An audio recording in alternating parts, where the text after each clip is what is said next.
It was a cold, silent night in the small town of Ravenwood. The stars shone brightly in the clear sky, illuminating the narrow, ancient streets. Between the shadows of an alley, a mysterious figure appeared, a tall man with pale skin and eyes as red as rubies. His name was Viktor, a vampire who had lived for centuries, hiding in the shadows, always searching for something he couldn't define. Viktor walked through the streets, smelling the city's aroma, the smell of night flowers, the sound of the wind whistling through the trees, and the almost imperceptible presence of humans sleeping in their homes. But that night, something was different. He felt a presence, something that awakened a dormant feeling in his chest. She was a human, with an aura he had never felt before. Her name was Clara, a young woman of stunning beauty, with hair as black as night and green eyes that reflected the light of the stars. Clara worked in a small bookstore in the city center. Her passion for books and stories was evident in every detail of her workplace. She has always believed in fairy tales, impossible romances, and magical creatures. But she never imagined her own life would become one of those tales.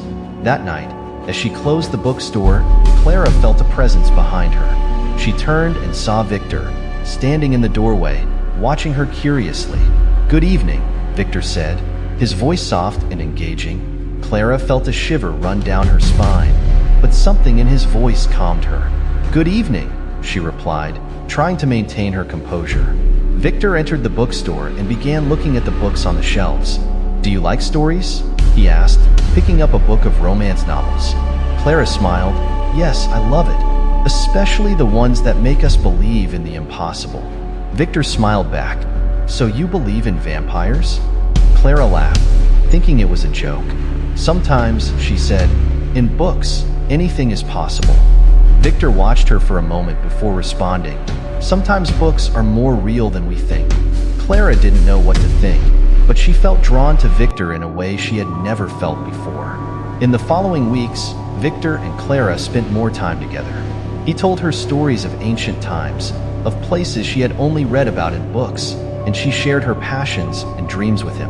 The connection between them grew every day, and Clara began to feel something deeper for Viktor.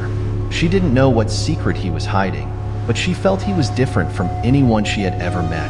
One evening, as they walked through the park together, Viktor stopped and looked at Clara with an intensity that left her breathless. "Clara," he said, "I need to tell you something." She looked at him, worried. "What's wrong, Viktor?" He took a deep breath, knowing that this moment could change everything. "I'm not like the others. I'm a vampire." Clara was in shock, not knowing what to say. Viktor continued, "I have lived for centuries, always hidden, always alone. But since I met you, I have felt something I haven't felt in a long time. I have fallen in love with you, Clara." His words echoed in the silence of the night. Clara looked at Viktor, seeing the sincerity in his eyes. "I love you too, Viktor," she said, feeling tears run down her face. But the love between a vampire and a human was dangerous. Viktor's family, made up of powerful and ancient vampires, would not accept this union. They believed that humans were inferior and that getting involved with them was a betrayal of their species. When they found out about Clara, they decided something needed to be done. One night, while Clara was waiting for Viktor at the bookstore, the door was broken down. A group of vampires entered, led by Nikolai, Viktor's older brother. "So, you're the human who's trying to steal our brother from us," Nikolai said dismissively. Clara tried to escape, but was captured by the vampires. "Viktor should never have gotten involved with you," Nikolai continued, "and now you will pay the price." Viktor arrived in time to see Clara being taken away. Desperate, he faced his family. "Release her," he shouted, anger in his eyes. "You are betraying your own kind for the sake of a human," shouted Nikolai. "I don't care," replied Viktor. "I love her and I won't let you hurt her." A fierce battle began.